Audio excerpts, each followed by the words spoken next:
আসসালামু আলাইকুম ওয়া রাহমাতুল্লাহি ওয়া বারাকাতুহু। সম্মানিত দর্শক, আজকে আলোচনা করব কোন আমল করলে বা কি তদবির গ্রহণ করলে আপনার পুত্র সন্তান বা ছেলে সন্তান হতে পারে। আমাদের অনেকেই মনে আকাঙ্ক্ষা থাকে আমার একটি পুত্র সন্তান হোক, বিশেষ করে যাদের শুধু মেয়ে হয় ছেলে হয় না, এবং এখনো সম্ভাবনা রয়েছে ভবিষ্যতে বাচ্চা হবে। তো এই আমলটা করবেন, ইনশাআল্লাহ পুত্র সন্তান হবে। মাঝখানে একটি কথা বলি, যাদের শুধু মেয়ে হয় এতে মন খারাপের কিছু নেই। এগুলি সম্পূর্ণ আল্লাহ রাব্বুল আলামিনের দান। আল্লাহ যাকে ভালোবেসে যেটা দান করেন ওটাই সন্তুষ্ট থাকা উচিত। আল্লাহ রাব্বুল আলামিন বলেন, ইয়াহাবু লিমান ইয়াশাউ ইনাসা ওয়া ইয়াহাবু লিমান ইয়াশাউ যুকুর আও ইউযাওয়িজুহুম যুকরানা ওয়া ইনাসা ওয়া ইয়াজআলু মান ইয়াশাউ আকিমা। আল্লাহ তাআলা যাকে ইচ্ছা তাকে শুধু মেয়ে সন্তান দান করেন, আবার যাকে ইচ্ছা তাকে শুধু ছেলে সন্তান দান করেন। কাউকে উভয়টাই দান করেন, আবার কাউকে কিছুই দেন না। এগুলি সম্পূর্ণ আল্লাহ তাআলার পরীক্ষা। তো যাই হোক, তারপরও যদি পুত্র সন্তান লাভের আকাঙ্ক্ষা থাকে, যেহেতু পুত্র সন্তান থাকলে অনেক উপকার হয়, তাহলে এই আমলটা করে দেখতে পারেন।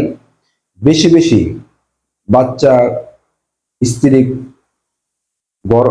গর্ভবতী হওয়ার আগে তার স্ত্রী এবং স্বামী দুইজনেই পড়বে রব্বি হাবিলি মিনাস সলিহিন, রব্বি হাবিলি মিনাস সলিহিন।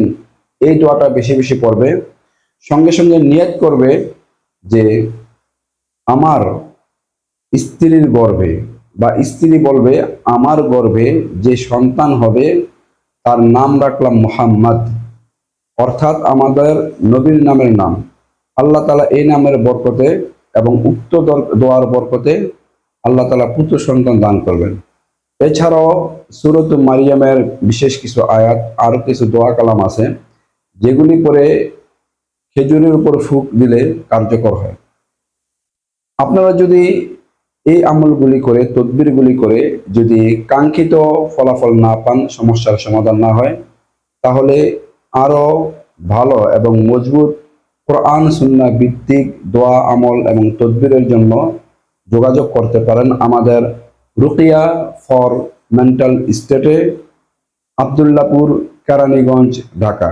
আমাদের কয়েকটি চেম্বার রয়েছে, কেরানীগঞ্জ, আব্দুল্লাহপুর, তারপর মুন্সিগঞ্জ নিমতলা, তারপরে মুন্সিগঞ্জ সিরাজদি খান। বিভিন্ন জায়গায় আমাদের রুকিয়া সেন্টার রয়েছে।